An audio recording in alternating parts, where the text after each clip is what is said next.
Bapak, Ibu, dan Saudara yang dikasih Tuhan, Salam, biarlah damai sejahtera, kasih karunia dari Allah Bapa dan dari Tuhan kita Yesus Kristus senantiasa dilimpahkan di dalam setiap kehidupan kita. Haleluya. Mari kita akan bersama-sama membaca firman Tuhan di dalam Kitab Keluaran pasal 4 ayat yang ke-10 sampai ayat 14. Keluaran pasal 4 ayat 10 sampai ayat 14. Demikian firman Tuhan. Bapak, Ibu, Saudara bisa membaca di dalam pasal 4 ini, bahkan dimulai dari pasal sebelumnya, sebab ini satu peristiwa yang berkaitan. Saya akan bacakan mulai ayat 10 sampai ayat 14. Lalu kata Musa kepada Tuhan, "Ah Tuhan, aku ini tidak pandai bicara, dahulu pun tidak. Dan sejak Engkau berfirman kepada hamba-Mu pun tidak, sebab aku berat mulut dan berat lidah." Tetapi Tuhan berfirman kepadanya, "Siapakah yang membuat lidah manusia? Siapakah yang membuat orang bisu atau tuli, membuat orang melihat atau buta? Bukankah aku, yakni Tuhan? Oleh sebab itu, pergilah, aku akan menyertai lidahmu dan mengajar engkau apa yang harus kau katakan." Tetapi Musa berkata, "Ah Tuhan, utuslah kiranya siapa saja yang patut kau utus." Maka bangkitlah murka Tuhan terhadap Musa dan ia berfirman, "Bukankah di situ ada Harun, orang Lewi itu, kakakmu? Aku tahu bahwa ia pandai bicara. Ya, lagi pula ia telah berangkat menjumpai engkau, dan apabila ia melihat engkau, ia akan bersukacita dalam hatinya." Puji Tuhan.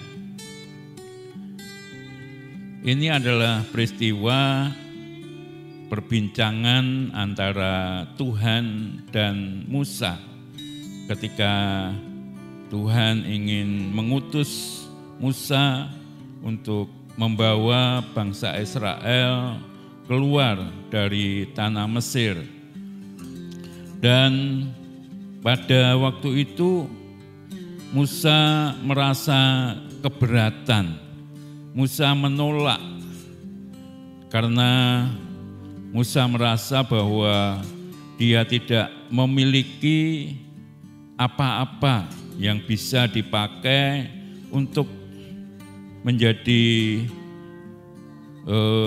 modal yang membawa umat Allah keluar dari perbudakan Mesir. Musa merasa tidak punya sesuatu yang membuat Firaun dan umat Allah itu percaya kepadanya.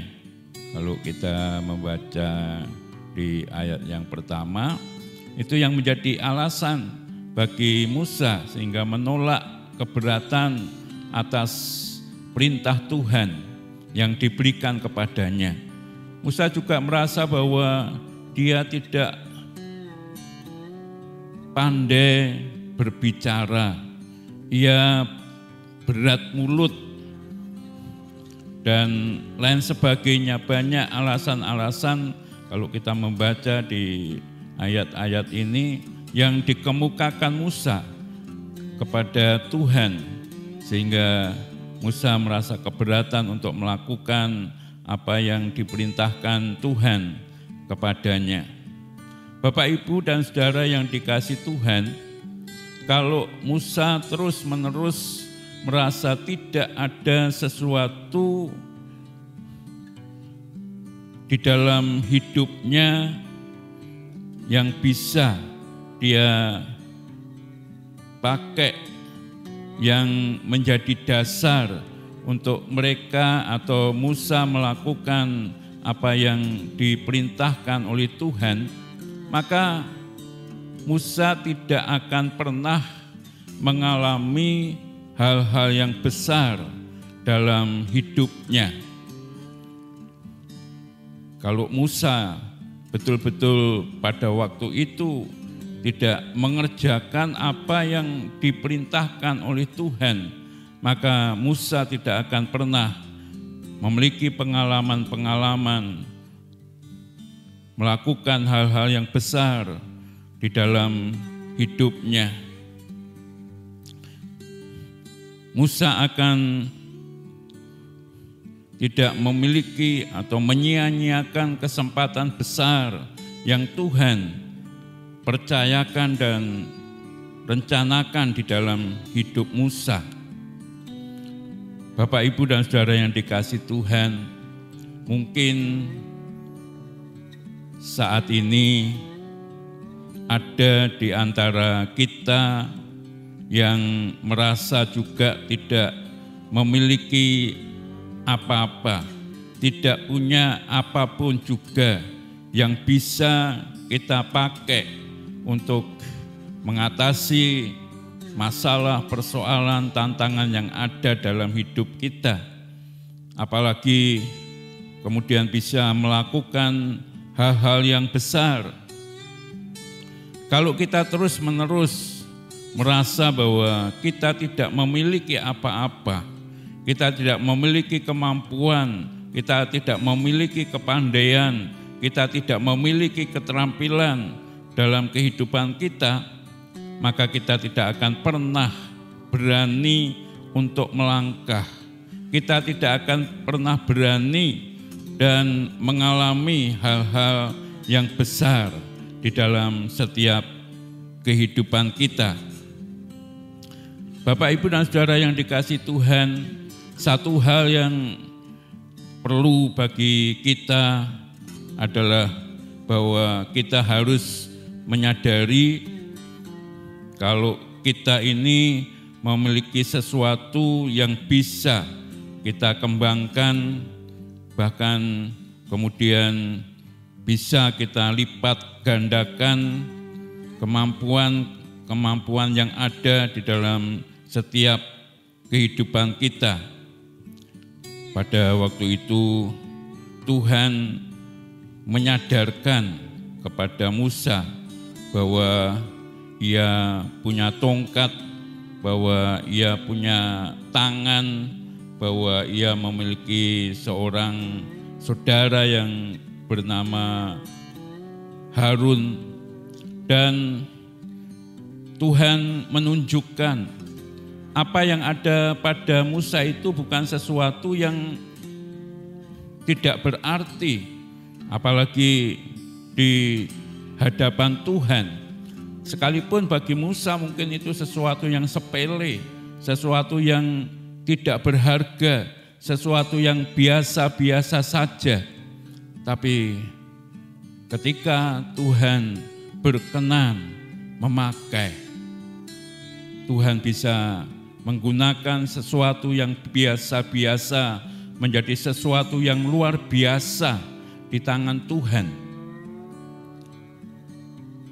Ketika Tuhan menyatakan kehendak-Nya, maka tidak ada sesuatu yang tidak berharga di mata Tuhan. Ketika itu Tuhan mengatakan kepada Musa, apa yang ada di tanganmu? Tongkat Tuhan, tongkat yang biasa untuk menggembalakan kambing dombanya. Ya.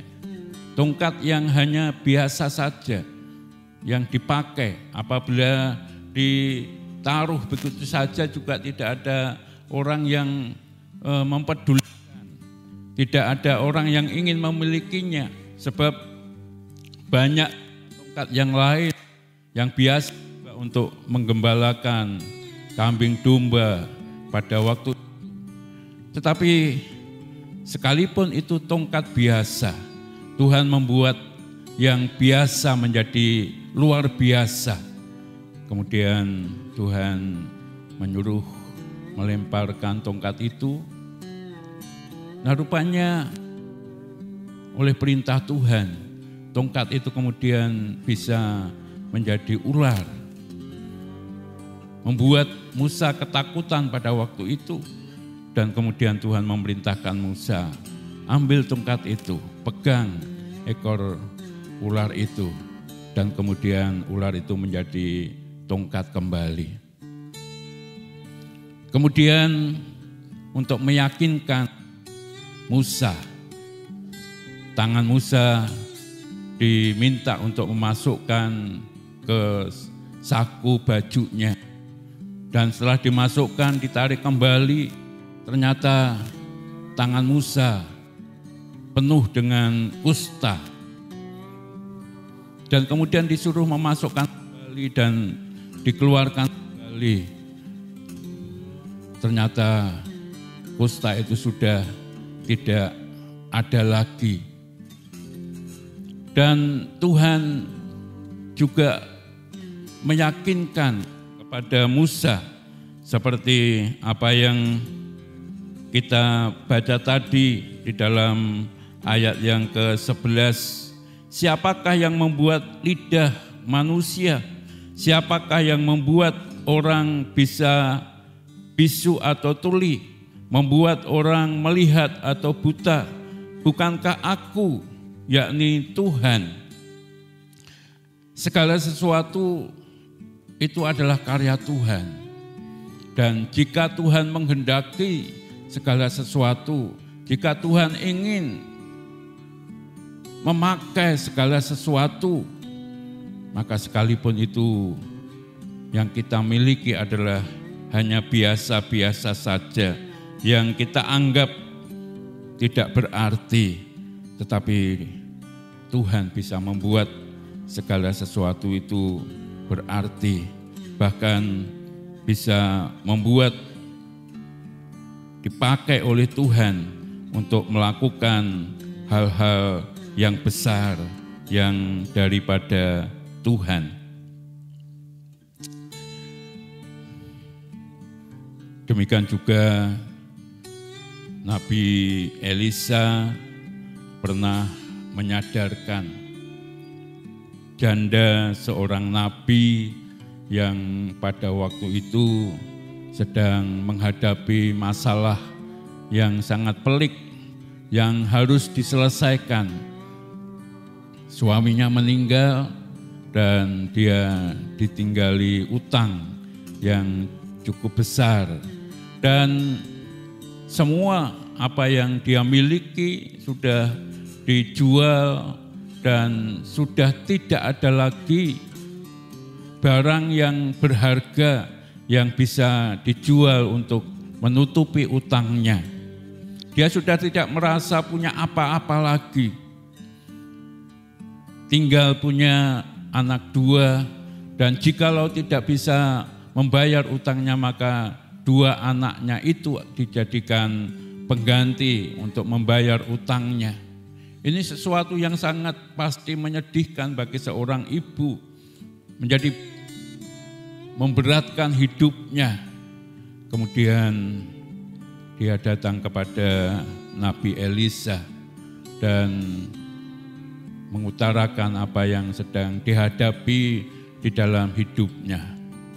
Kemudian Nabi Elisa bertanya, apa yang ada, yang masih ada di rumahmu? Sudah tidak ada apa-apa lagi, dia berkata kepada Nabi Elisa. Tapi kemudian Nabi Elisa bertanya lagi, ingat-ingat lagi apa yang masih ada di rumahmu.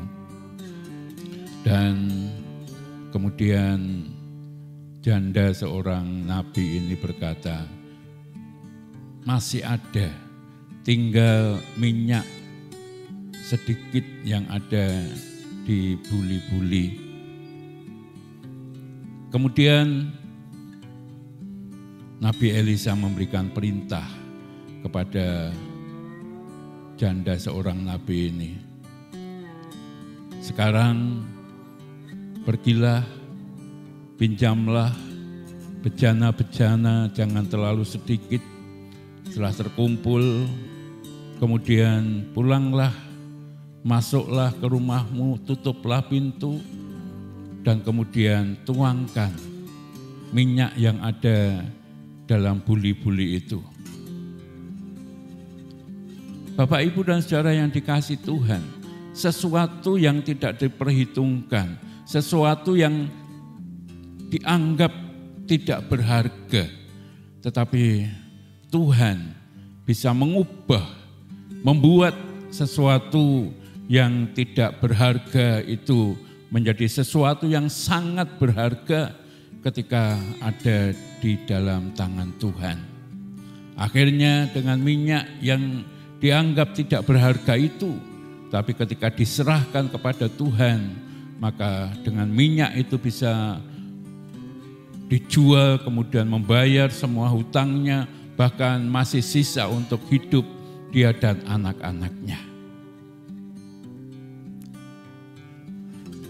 Bapak, Ibu, dan saudara yang dikasihi Tuhan, kita harus menyadari bahwa Tuhan itu sudah menyediakan banyak hal di dalam kehidupan kita untuk menyelesaikan masalah persoalan yang ada atau untuk melakukan hal-hal yang berguna, untuk melakukan hal-hal yang bermanfaat. Misalnya kita sudah diberi waktu oleh Tuhan sehari 24 jam. Kadang-kadang kita tidak menyadari bahwa ada begitu banyak waktu yang Tuhan telah berikan kepada kita. Seringkali kita hanya pergunakan untuk memikirkan masalah, persoalan, tantangan yang ada, terus hanya berfokus kepada itu hari demi hari, waktu demi waktu, berlalu begitu saja, berlalu dengan sia-sia. Kita sudah disediakan kesempatan, kesehatan, ya untuk kita bisa bekerja, untuk kita bisa melayani. Kita diberi mulut untuk bisa tersenyum, bisa kita pergunakan untuk menghibur orang lain. Kita diberi keluarga untuk bisa saling melengkapi, saling mendukung satu dengan yang lain.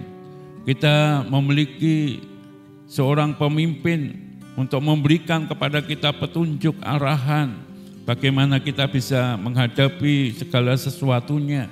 Sebaliknya kita juga punya anggota baik di dalam keluarga, di dalam organisasi dan lain sebagainya, untuk kita bisa latih mereka dan nantinya bisa terbangun satu network yang bisa melakukan perkara-perkara yang besar. Bahkan juga banyak hal yang ada pada kita yang bisa kita kembangkan terus menerus, sehingga bisa kita pakai untuk hal-hal yang sangat berguna. Kita bisa mengembangkan kekuatan yang ada pada kita bisa mengembangkan kepandaian, keterampilan yang ada pada kita. Bahkan Tuhan memberikan karunia, hikmat, ya, pengurapan, yang jikalau kita bisa mengembangkan semuanya itu, maka itu akan menjadi sesuatu yang berdaya guna, sesuatu yang dahsyat, yang luar biasa. Inilah yang seringkali kita tidak menyadari bahwa itu sudah Tuhan berikan kepada kita. Itu sudah ada di dalam setiap kehidupan kita.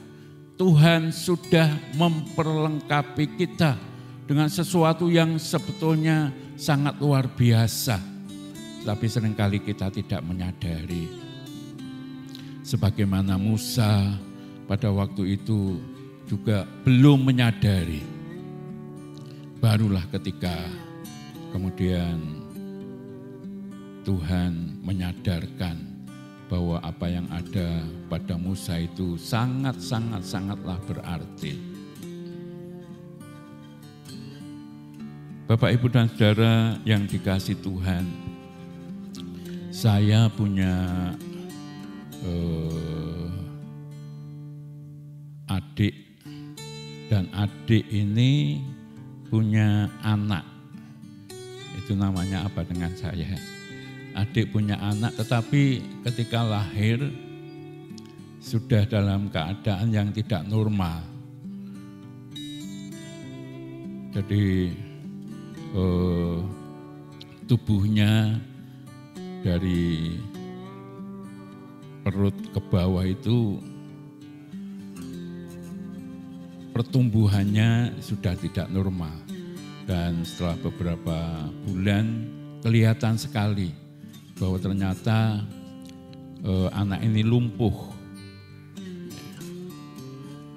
Dan bagi kedua orang tuanya, sebetulnya anak ini lahir tidak seperti apa yang ia harapkan. Anak yang pertama perempuan, dia berharap anak yang kedua laki-laki. Tetapi yang lahir juga perempuan. Nah, sehingga dalam keadaan seperti itu, saudara-saudaranya sudah memberitahu, mbok dipresake, dibawa ke dokter. Nanti dokter pasti bisa mengusahakan bagaimana supaya anak ini bisa sekalipun tidak menjadi normal baik, tapi paling tidak bisa diusahakan untuk lebih baik. Tapi karena sudah merasa kecewa, sehingga anak ini sudah dibiarkan begitu saja. Tapi kemarin ketika layat ketemu, anak ini memang hanya di dalam mobil. Ketika ketemu adik saya, dia teriak, "Budi, lho sapa to kuwi? Kuwi anak Erini. Lho kok iso bengok-bengok?" Nah, ternyata bukan hanya itu saja, dia itu menjadi seorang atlet yang disfabel, ya artinya tidak normal. Ya, bukan tingkat nasional saja, tapi tingkat regional.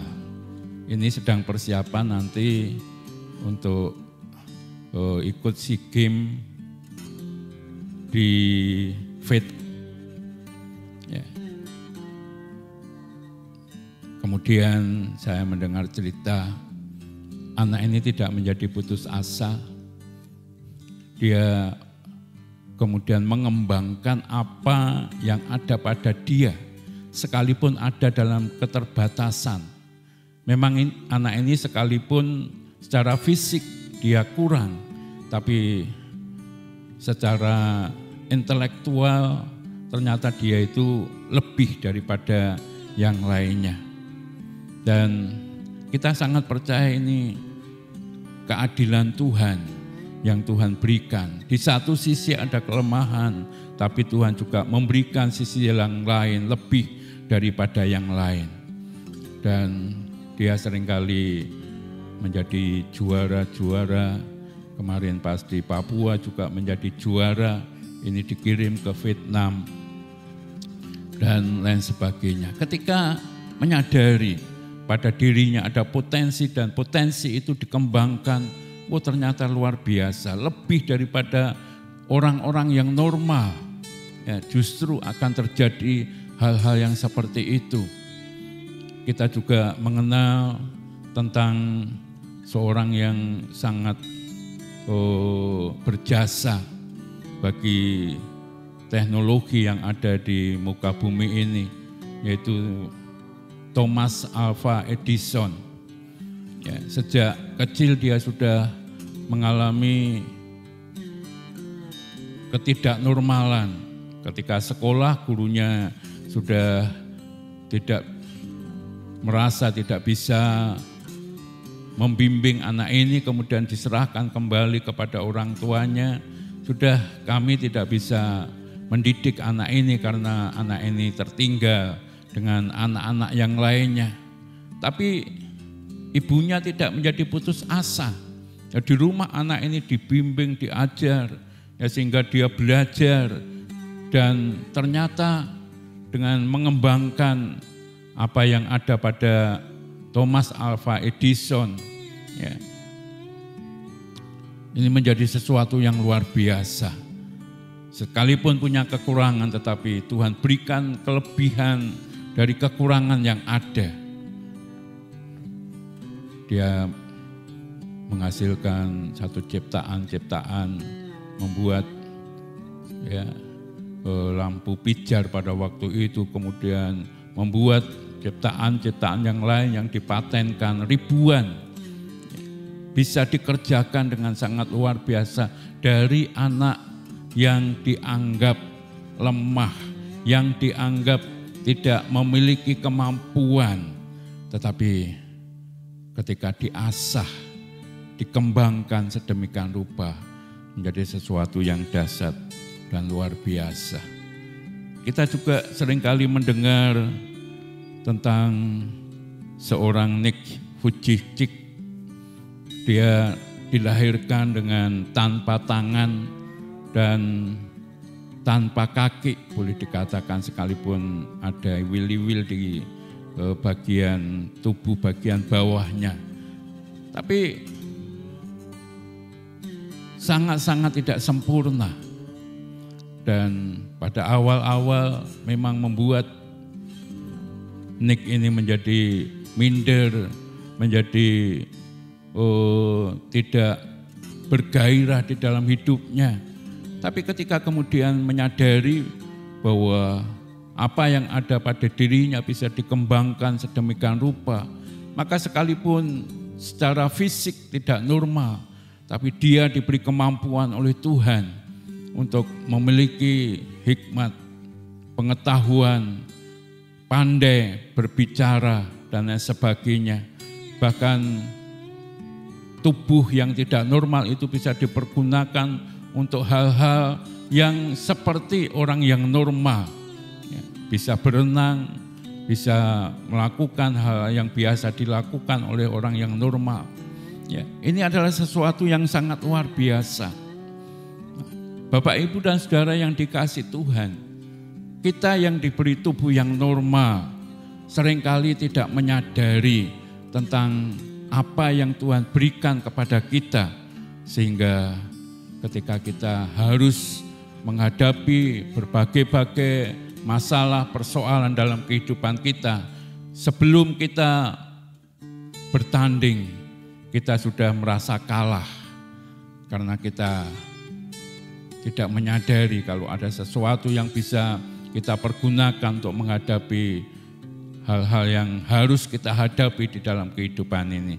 Mari kita belajar ya untuk menyadari bahwa Tuhan sudah memberikan sesuatu yang luar biasa bagi kita. Sekalipun itu sangat sederhana, tapi di tangan Tuhan yang sederhana itu menjadi sesuatu yang sangat tidak sederhana. Bahkan bisa melakukan hal-hal yang luar biasa. Itu dibuktikan di dalam kehidupan Musa. Ketika Musa menghadap Firaun, membawa bangsa Israel keluar dari tanah Mesir, kemudian menghadapi tantangan demi tantangan di dalam perjalanan selama 40 tahun di padang gurun. Tuhan memakai apa yang ada pada Musa, memakai tongkat yang dianggap Musa itu adalah biasa-biasa saja. Memakai tangan Musa yang dianggap tidak memiliki keterampilan apa-apa, dan segala sesuatu yang ada pada Musa dipakai semua oleh Tuhan dengan luar biasa.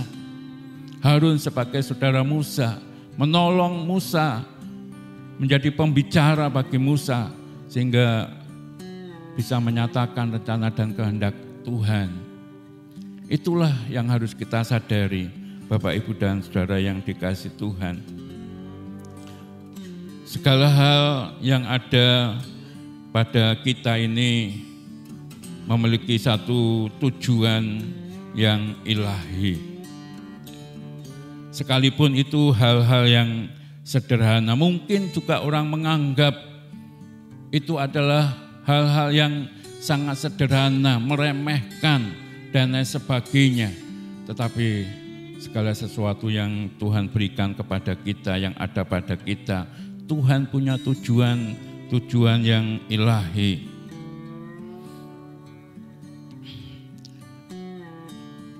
Kehidupan Musa dimulai dari seorang anak yang lahir dari keluarga Ibrani, yang pada waktu itu ada perintah seorang anak laki-laki harus dibunuh, dibinasakan. Tapi dilihat bahwa Musa ini cantik, kemudian diusahakan untuk disembunyikan. Toh pada akhirnya tetap tidak bisa menyembunyikan. Semakin besar berarti semakin banyak orang yang tahu. Ya. Maka semakin banyak orang yang tahu, semakin anak ini terancam untuk dibunuh. Nah, kemudian oleh orang tuanya kemudian dimasukkan ke dalam kotak, kemudian ditaruh atau dikintirkan di sungai. Nah, kemudian ditemukan oleh putri Firaun dan kemudian dibawa ke dalam istana, di dalam istana menerima pendidikan yang baik, tapi kemudian diizinkan untuk mengalami hal-hal yang baik, harus lari di padang dan lain sebagainya. Itu adalah satu proses yang diizinkan oleh Tuhan terjadi, sehingga membuat pada akhirnya Musa diutus oleh Tuhan untuk memimpin bangsa Israel keluar dari tanah Mesir dan nantinya masuk ke tanah perjanjian. Sekalipun Musa sendiri tidak bisa masuk ke tanah perjanjian atau tidak diizinkan oleh Tuhan masuk ke tanah perjanjian itu. Semua yang dialami oleh Musa ada tujuan Allah bagi kehidupan Musa. Musa dipersiapkan untuk memimpin bangsa Israel keluar dari tanah Mesir dan membawa bangsa Israel selama 40 tahun perjalanan di padang gurun. Bapak, Ibu, dan Saudara yang dikasihi Tuhan, segala berkat anugerah yang Tuhan berikan di dalam setiap kehidupan kita, Tuhan ingin kita bisa memakai untuk tujuan yang sudah Tuhan tetapkan bagi kita semua. Artinya kita tidak masa bodoh dengan apa yang ada pada kita, dengan apa yang Tuhan berikan kepada kita. Kalau Yusuf, Daud diizinkan Tuhan mengalami proses yang begitu berat,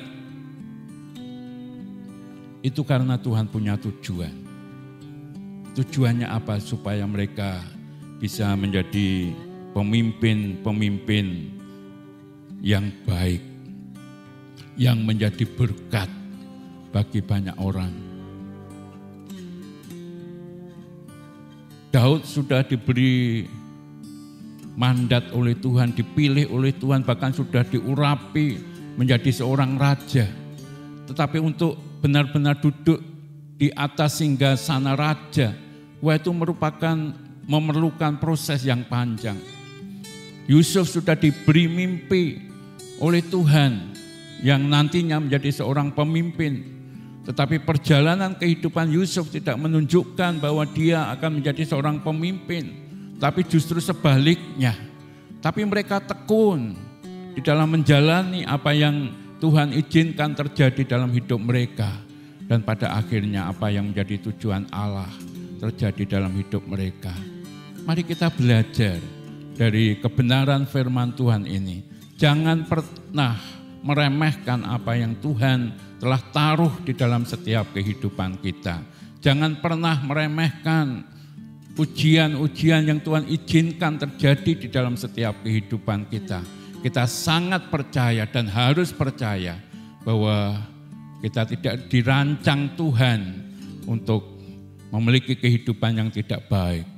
Tetapi rancangan Tuhan di dalam kehidupan kita adalah rancangan damai sejahtera yang membawa masa depan penuh dengan harapan.